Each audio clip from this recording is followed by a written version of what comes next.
So it's a pleasure to meet Tobias Gerber, who runs our next session. And Tobias, it's your turn. Just give us a short overview. I think your colleague is not there, so you're doing it mostly alone for now, huh? Exactly. It's a pleasure to be here, to see you all, and to be in this comfy sandwich situation where you have already been blasted with information and discussion for 2 hours constantly.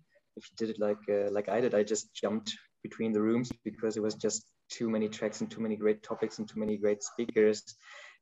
And eventually it was like, whoa, this is a lot of input. I love it, but it's a lot to take in. And I'm in the uncomfortable situation, we'll see about that, to just take away another hour of your time and availability to absorb information. We'll see how that works. I'm pretty confident it will work well. And the other tight situation is, as introduced by Marcus, we set this whole thing up as a tandem call because we knew that we are in this sandwich position. We thought like it might be easier. There's at least 2 speakers that can go a bit back and forth and have a conversation that's more, I don't want to say interesting, but easier to grasp and easier to listen to from your ends. Unfortunately, my dear colleague Vinzenz had a family situation starting yesterday afternoon, late afternoon, so there was no time really to find a stand-in person who takes over that part. So we'll see how this works out, but I'm pretty confident this works out as well. To give you a brief glimpse on what the roles would have been, he would be more the theoretical guy who shows more about our thinking in the background, or the strategies that are there, and all the methods that we use. Whereas I would be more the practical guy. It's I'm the good cop. Now I'm both cops. And what we wanted to show you, and I'm super excited to do that, is how the IAC in Berlin, stands for International Alumni Center, how we are working and why this might be interesting in a tech environment. Because first of all, when Thomas approached us and asked if we wanted to contribute, and we were like, yes, first of all, yes, of course. But then second thought, we are working with a lot of foundations. What on earth can we contribute to a tech conference or an unconference, but to this tech environment? We as people in this office, we are more or less techy, depends on the person, but our framework where we are working in our I don't want to say infrastructure, but the broader area, it's not really the tech area. It's not like there are too many tech solutions. There's no business angel model. There is no startup flair. There are some, but not too many. So what on earth can we contribute? And it was like, actually, we've got a strong case that we can contribute. And that is that we are working with a platform as a service provider, and we connect that to this rather untechy environment. And of course, we created some slides for you. You cannot come into an unconference like this without having any slides, but we kept it to a bare minimum.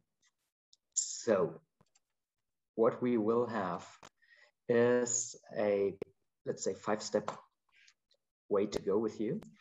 And the first thing is addressing the question, why should we start with foundations in the first place? I mean, if there's a tech conference or a tech unconference, we heard so much about businesses, plans, tech solutions, etc., super important. And as mentioned, we were in this why us, what can we contribute situation. And if you're not working in the foundation area, there are a few numbers that we wanted to bring to you just to show you why foundations should be included in this conversation. Based on a research from 2018 that we quoted here, the Global Philanthropy report, we do see that globally foundation expenditures exceed USD 150 billion per year. That's quite a lot, I would say. Then we have, based on the same report, approximately $1 million annually in average that's being spent. You see on the right side a brief graph how these foundations are being scattered around or distributed around the world. We could address now that it's rather westward centric, but this is a different conversation, important one, but not one that is really our topic today. This is just the intro. There is a lot of money being invested each year in, let's put it colloquial, doing good. This money is there. And I do have another number for the more German-centric people in here that's based on the Association of German Foundations. That said at December 31st, 2020, so rather actual number, that there have been roughly 24,000 foundations with legal capacity. So even in Germany, we have 24,000 foundations that are working out there. They do have their connections, they do have their projects, they do have their money, and this is only Germany. So I would say we can, or I would guess that we can agree on foundations have quite some leverage to achieve positive social impact, which is a great starting point. Still, foundations face some major challenges when it comes to create sustainability. And this is a bit counterintuitive if you think about how long foundations are being out there. They are working quite effectively for quite some years, tens of years, dozens of years. Why are they struggling when it comes to sustainability? And yes, we will do the curve back to tech later on, but let's start here. Why do they have this problem creating sustainable infrastructure, sustainable foundation systems? There are some answers to that, and with the IAC, we are working on these answers. So foundations normally focus a lot on implementing their own strategies. They promote people, they promote projects, they promote studies, they support these. So they most of all support for a limited period of time, and they support with a lot of their own goals and their own agenda in the back. Unfortunately, that's not really working in the VUCA world anymore. So they're traditionally vertical organizations come to some rocky roads, let's put it gently like that. We also have this common sense understanding that horizontal and collaborative forms of organization offer way better solutions in a VUCA environment than traditional vertical organizations. So you see that there is a clash.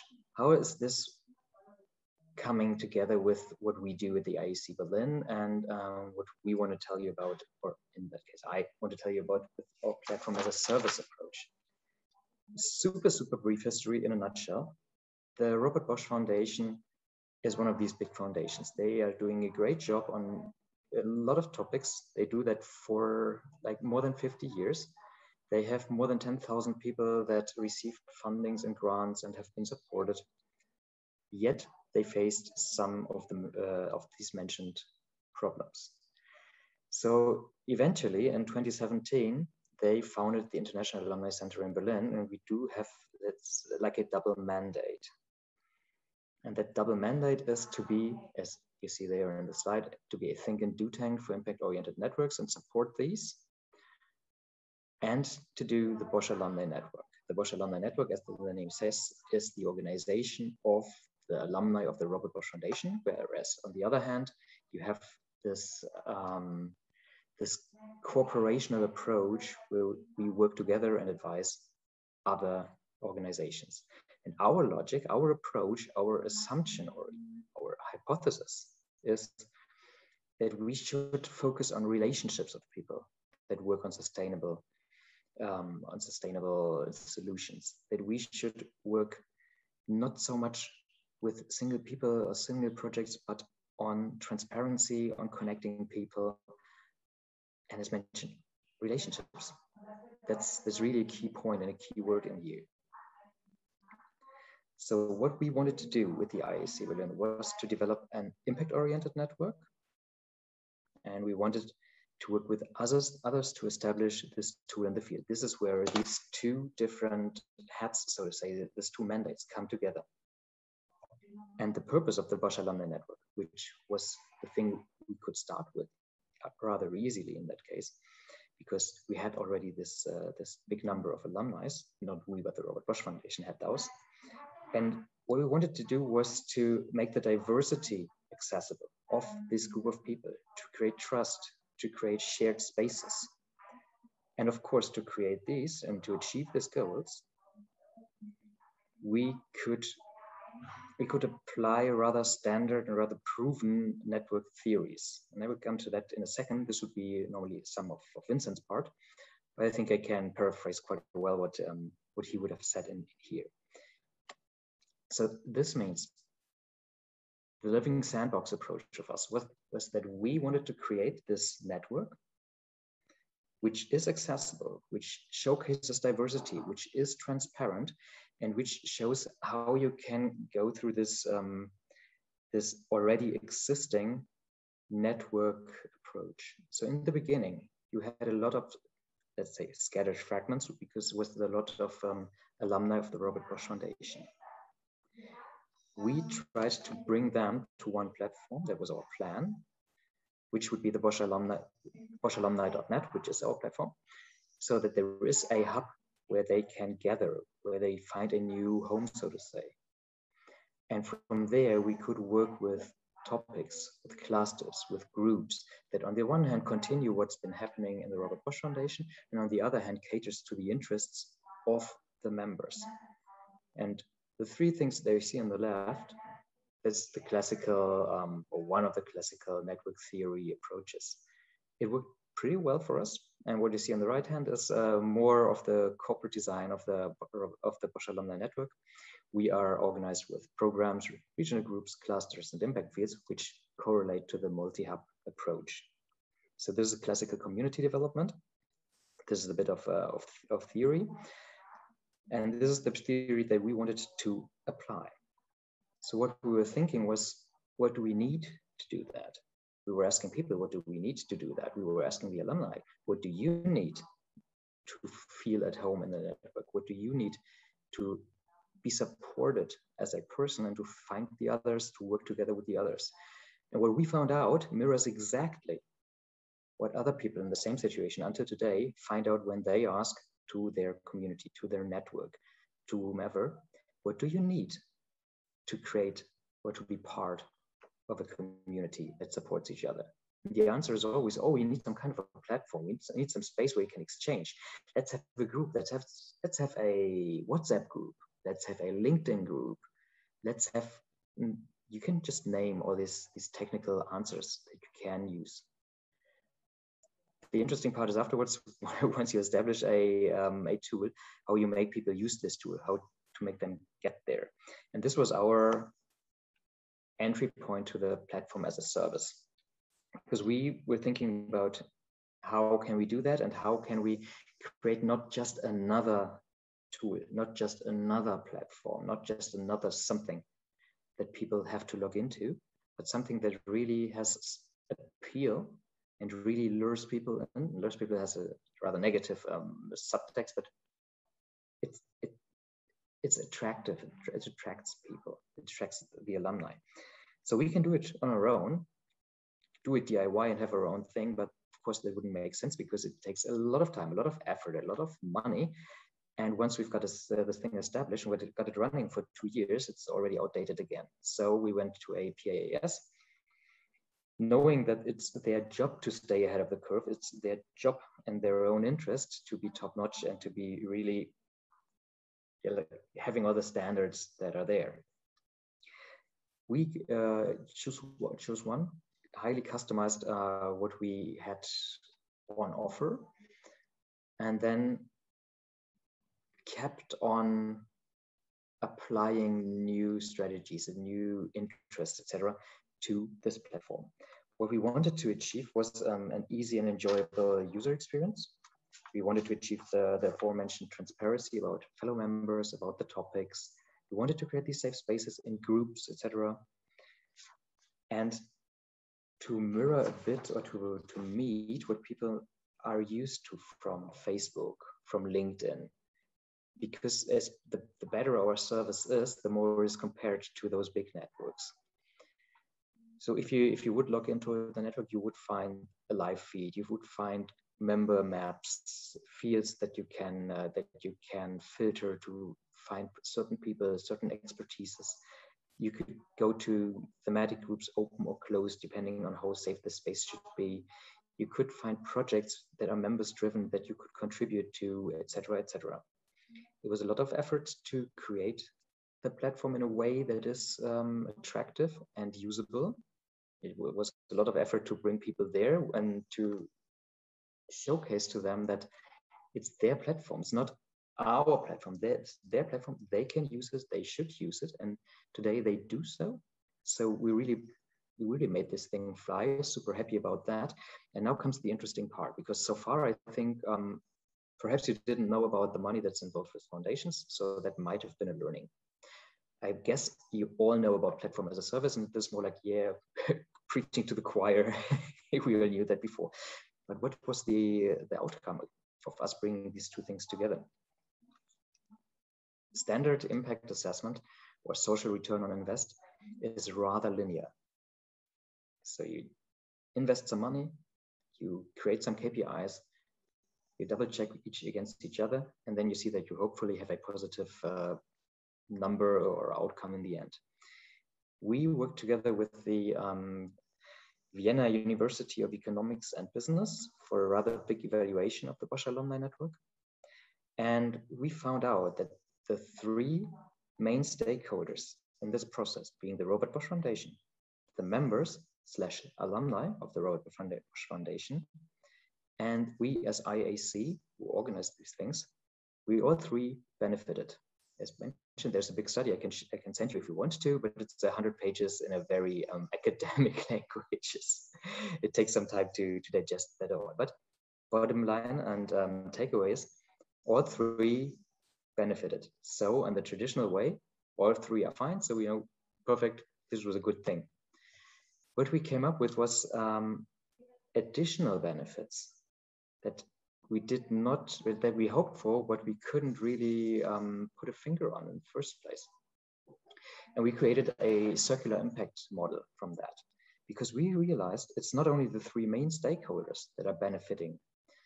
And you could say, yeah, that was to be expected, but we didn't find any proof for this theory before in academic texts or researches. Now we worked on creating these, because we found out that the structure of the network benefited as well from the benefit of the three main stakeholders, plus outside areas of the networks benefited as well from this. So you have a circular impact and not only a linear impact where you say, I invest some money and in the end, I get some social goods, I get some social return. This is a circular thing, and it's gaining more and more speed, which is way easier possible on a digital platform, which is way easier to maintain the platform as a service platform and not something that you create from scratch on your own. This is a bit of theory, it's a bit of background, it's a bit of common expectation that now, and you just have to trust me, as long as you haven't read the evaluation, that is written somewhere in some academic texts. So meat to the bone, what does this mean in real life? I brought you two stories from the networks, brief ones, just to shed a bit of light how this played out in the real world. There is a company, a very social company. It is, as you see, it's in Africa, and it's called 10x3. This company has been, the company says about itself that it's a non-profit organization that believes the rural poor in developing countries are quite capable of pulling themselves out of poverty. I really like that line, so I wrote it down to quote it to you and to not get it wrong. This company and this organization was founded by Teresa Carrington from Kansas quite some years ago, even before the IEC was even founded in the first place. She had quite a successful social business starting there, and it was about having bags, etc. And she heard about some special elephant grass that might be a very, very handy contribution to her project. but she didn't get her fingers on where to get these and how actually to harvest these and how to use them for her project or for her company. As a member of the BOSCH alumni network, she outsourced this question and immediately got contact to somebody in Togo. They met, they touched base, and to cut it short, they really got this elephant grass there. They scaled the project, they scaled the company. They're now offering for a lot of people, and not only in Togo, fair jobs, fair wages, and perspectives, because the founder, Teresa, was able to marry her existing project with this new resource of this special elephant grass. And this was only possible because she was able to easily tap into the BOSCH alumni network, which she was a member from, and meet people on the ground. Very different story, but showing how this can work out as well, is coming from Germany, from Hamburg to be precise. And there's a old power plant called ZÄHLERWERK Illy. And this is not in use anymore. For quite some time it isn't in use anymore. And a group of people wanted to reuse this and make it a permanent community-oriented space. And it should be collectively organized. It should have alternative organization running, return, etc., etc. That was their general idea. They didn't really know strategically how to do this, where to go, what their vision precisely should be. And they were members of the BOSCH alumni as well, network as well.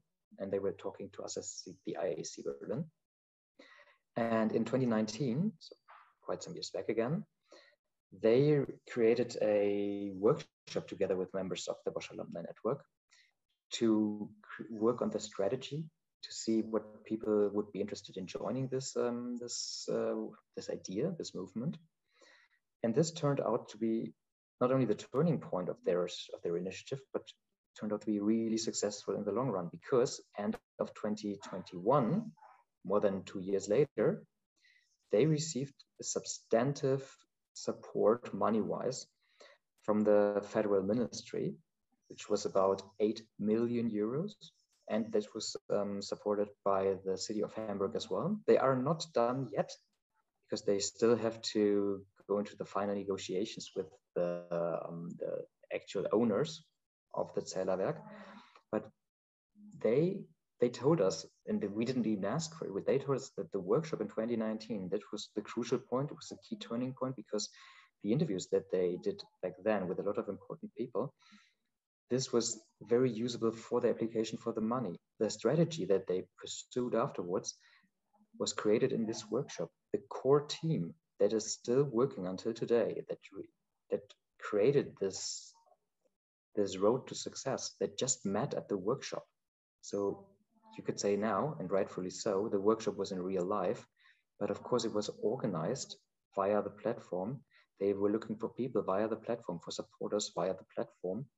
And it made it just way easier to connect people, to connect expertise, and to make this thing happen.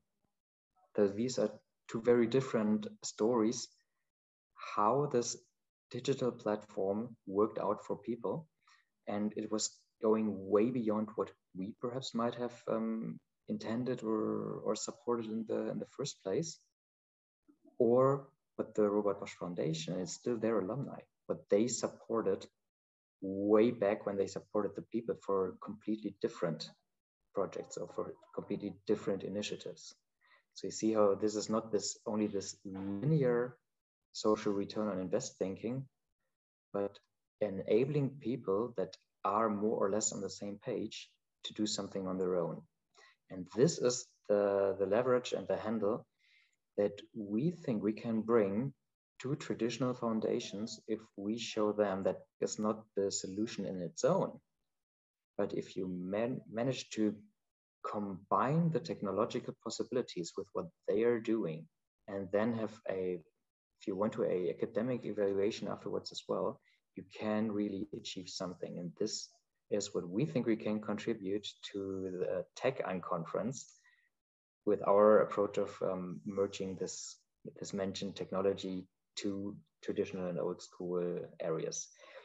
With this, you see, we are already done with our presentation, because this was meant to be a two-person show. And of course, this gets a bit briefer if it's only a one-person show. Plus,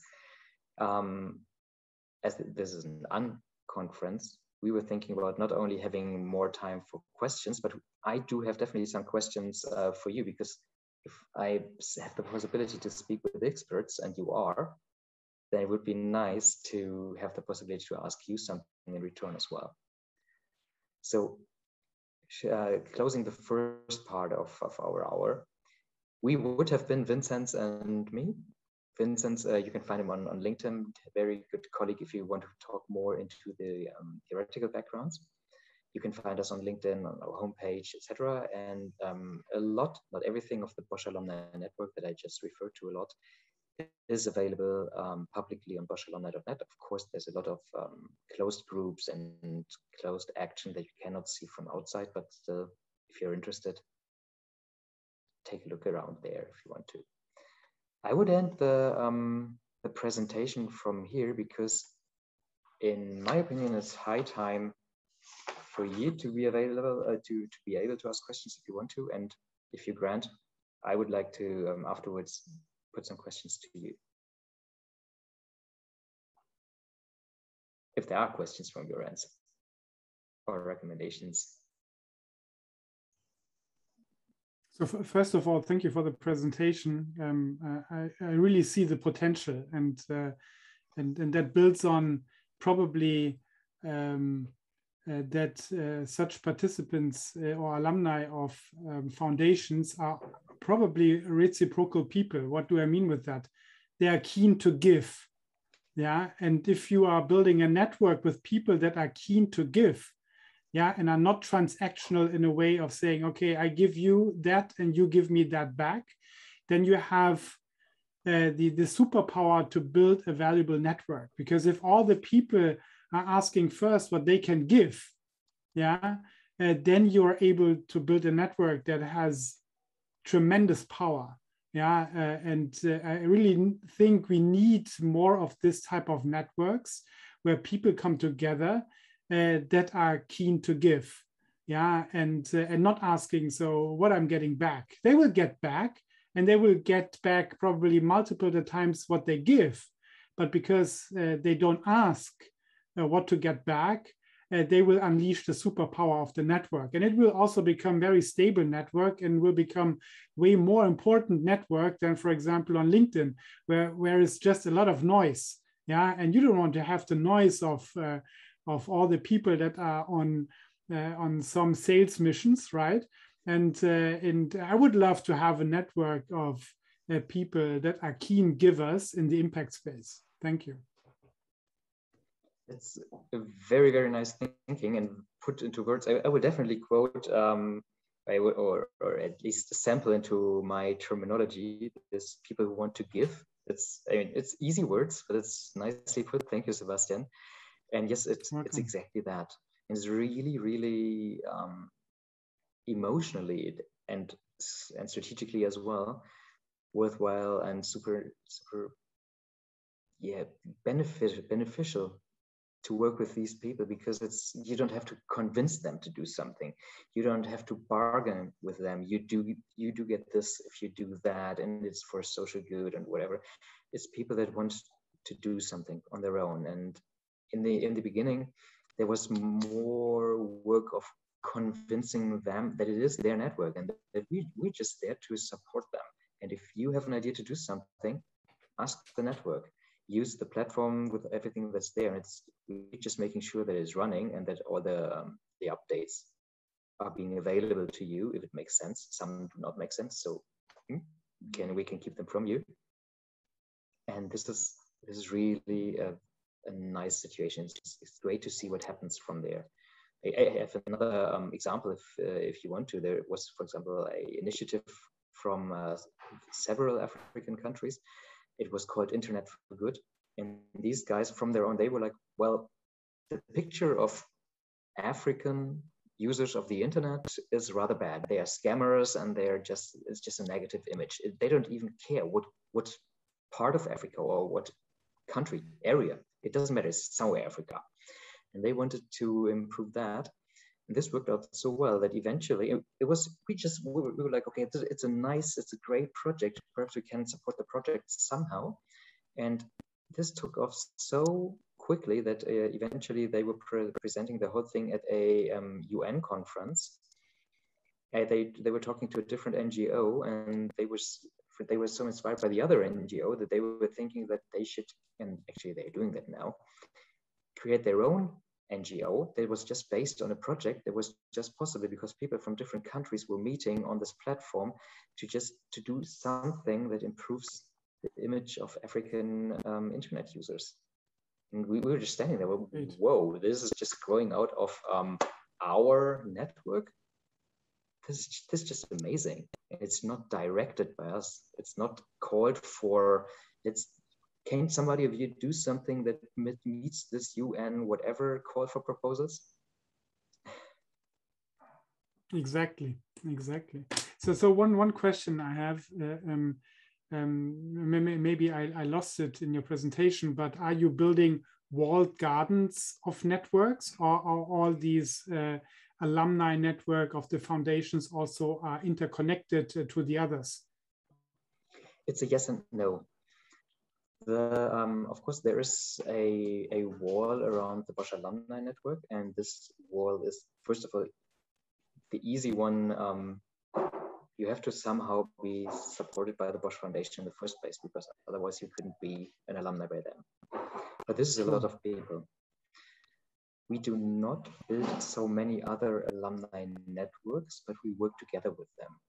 For example, we are very closely connected, very good friends with the BMW Foundation. And of course, we don't build their network. They're very capable of doing that on their own, but we are trying to get some permeable borders there that enables at least some contact between their network and our network. So it's not completely siloed or closed gardens, and everybody is doing more or less the same and would be benefiting a lot if they joined forces, but they couldn't because there were too high tiled walls in there. So we try to create bridges between different networks. Yes, sometimes it's easy and very beneficial. Sometimes it's a bit more of a rocky road to get there. But we are working on getting away from these borders and getting away from these walls as far as possible. Understand. So yeah, absolutely. I think we need to tear down these walls. Yeah. So I understand that there is some walls for the alumni network, but in the end, it's a treasure, a pool of treasure, right? And we need to utilize that to really solve the big challenges of our time. And where do you find such serendipity, yeah, that will make the improbable probable, yeah, when you are able to reach out to such a network? And I think what is a good thing is that there is kind of a selection process. Yeah, because I think you don't want to have everyone in this. Yeah, you should have proven that you are a good giver. Yeah, and if you have a track record in doing this, and the foundation is doing the work, so to say, to select this type of people. Yeah, and they're doing a good job here, so that's also then good for the whole network, right? And really interesting. Thank you. Absolutely. And being a good giver, of course, we cannot have a questionnaire that somehow assesses that. But first of all, we are not even in the situation that we have to, because we are just caring for that network, but it isn't ours. It is of the BOSCH Foundation. Yeah. Plus, people that come from there as alumni, they already received. This changes the mindset as well, because they are not being asked, how good are you at giving? But it's people that received in the first place. And that, of course, sets the tone in a different way as well. And what you mentioned, the serendipity moments, they are a strong part of the glue of the network that we perceive and that we try to make possible. Some things you can, it's easier to make it possible if you have, for example, personal meetings, if you have a program of the foundation, for example, where people are part of, and then afterwards they become part of the BOSCH alumni network, then this collective experience, this collective connection to places, for example, might be a headspace or a physical space because they just went to this specific location together for a weekend or even longer. This is a glue, but serendipity moments, they are of course a glue as well, because normally it's not only one person, but a person that is connected to other persons, which is the humus for this moment. This is strong glue as well because it connects people, or it glues people to the network afterwards. So it's a nice phenomenon, the serendipity moment. Wonderful. How is it with, as I mentioned before, I'm part of this Impact Hub global stuff, where we're working very closely with BOSCH Foundation too. As this is a global partnership on a very intense alliance, what I know. And Impact Hub has around 17,000 members all over the globe. And for them, we have a community up and running where they are free to use it or not. And that's always a big discussion about that. Yeah. So from a technical point of view, which from a community point of view and a community management point of view, it doesn't make sense at all. Because if they are all bounded on one network, and for sure anybody can have LinkedIn and anything else what he needs for contacting and whatever. But if you really want to shrink down boundaries and work together, develop impact and things like that, then you have to get a use of these networks. But still, with all of this technique, what we have, with all of these different networks and opportunities and Slacks and whatever, there's always discussion about doing this and implementing this. How is it with the BOSCH alumni network? Is it getting better on that because they're more close maybe together? They are pretty close together. That is a really nice thing. And so far, you can have everything that you have on Slack or LinkedIn or Facebook, etc., on that one platform. Not everything is as handy as, for example, the Facebook Messenger, but you can have everything from project running to communication to working collectively on data, etc., on the one platform, which makes it more easy to use that. Then again, we don't really care that much how they communicate, or if they want to use a Google spreadsheet for their working, and if they want to have a questionnaire where easy feedback or something on the platform, as long as they know they found each other on the platform and they will find like-minded people on the platform as well.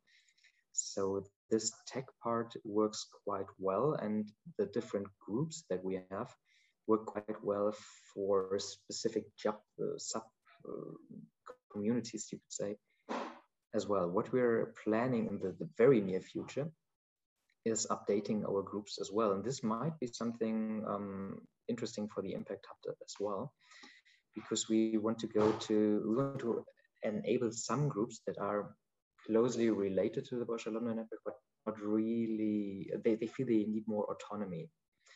And we want to include groups and enable them where they have their own URL. They have a lot of flexibility to customize their groups. So it is a feeling of, this is my group, this is our group. This has its own corporate identity. It has its own feeling, it has its own autonomy, but it is super close to the rest of the network. So basically it's the same user database. You're feeling like in your space, but you can then again go to the BOSCH alumni network and from there perhaps to another of these very autonomous groups. This only works, of course, if all the stakeholders and the decision makers, whoever is stirring the boat, is on board that you want to have that, and that it's okay to have only one user database and to have basically available to everyone. That at least emotionally you can give this your haven feeling. And Michelle, I think you raised your hand quite some time ago. Yeah, thank you for the presentation. I was wondering, maybe it's more a specific question, but I did discover the power of networks only very recently, but I have kind of a double feeling about it, because I'm like very interested in social entrepreneurship and having truly impactful solutions to kind of have like a change in structures and systems and systematic inequality.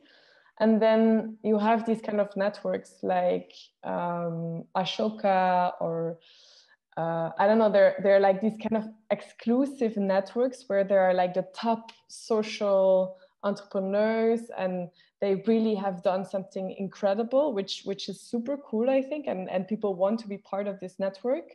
But then these barriers are so high to get in, while this then again to me seems like not including everyone, and actually like not preaching what they know, how do you say it, not handling as they preach. Because in the end, I mean, these people are trying to solve problems of like lower layers of society, but these people are also probably very educated, very from like a privileged background, so to speak. So what's your opinion on this kind of contradiction that I see? I don't know if it exists also in your view, but yeah, it's something I've been thinking about. It's a question that is keeping us up a lot, especially if you talk to 5 colleagues, you will get 5 different opinions, but there's a lot of common ground. And for us, which is exclusively our opinion, so we cannot make it a general rule or whatever, and we don't want to judge other networks, because there's a lot of reason for high performance networks, however you want to call them, but this is not our approach. So we definitely want to be as available, approachable as possible, as transparent as possible, and we do not think, or at least it's not the way that we pursue, that we want to have a trickle-down effect or anything. So it's not that we want to have a leaders network, but a network of people that are doing something from their own, to have a very outsourced, a very democratic, a very hands-on, a very humane network. This does not mean we don't believe in other networks. It does not mean that we want to devalue or whatever other networks. But on a very personal level, like my personal opinion, I very much like our approach, and I'm very happy that we have this people approach. There might be a lot of power if you have a decision makers network, but me personally, I like this broad and very equal and very democratic approach.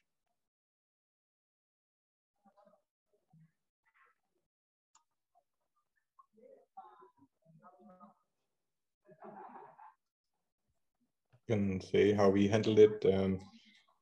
As we see, beginning of the pandemic phase, as a global network, we had a lot of discussions how to handle hubs have to close down and things like that. So you don't have the physical spaces anymore for people, and we want to be connectable to them. So we offer the Global Connect membership for free while the period is still going on, and we will see what's happening in the future. So if somebody is wherever he is in the world, he can connect to the Impact Hub community in this free virtual Connect membership, so without relation to a hub. And because there is no cost happening on anywhere physically on a hub, why should we have some costs on that. And it's a big chance for the hubs later on, because you see people from everywhere in the world joining this and see what's going on, and we can do projects and things like that. So it's a little bit the same approach like Tobias mentioned, to be as low as possible from walls, so people can join as easy as possible. Yeah, that sounds familiar, and I would completely sign that one.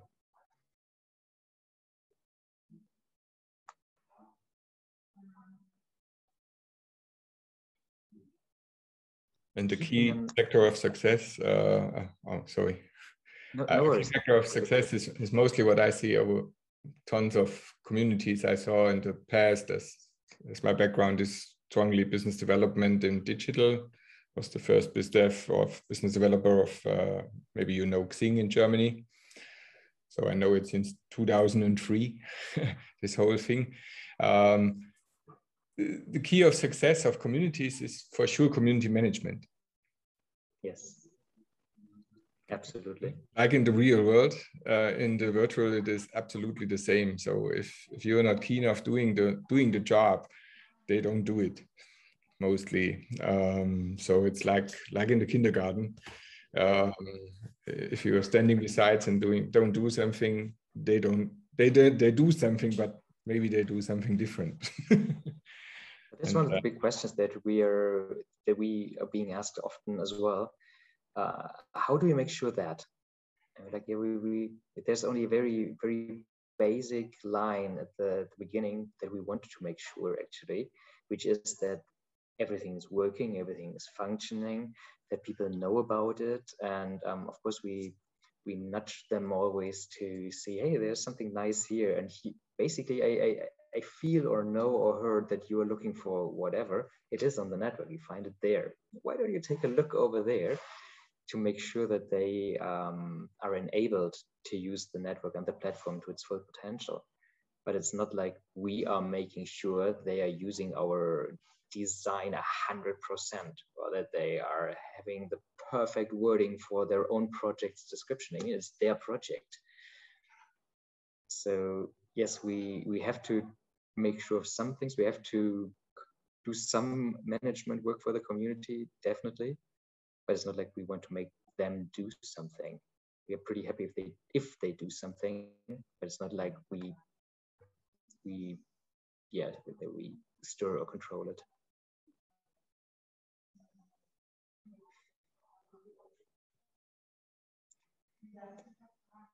Knowing that this is already the third hour of constant information intake and discussion, etc., and I know that there is a break coming, but if there is nothing much on our small group's agenda, I would suggest we have a biological break.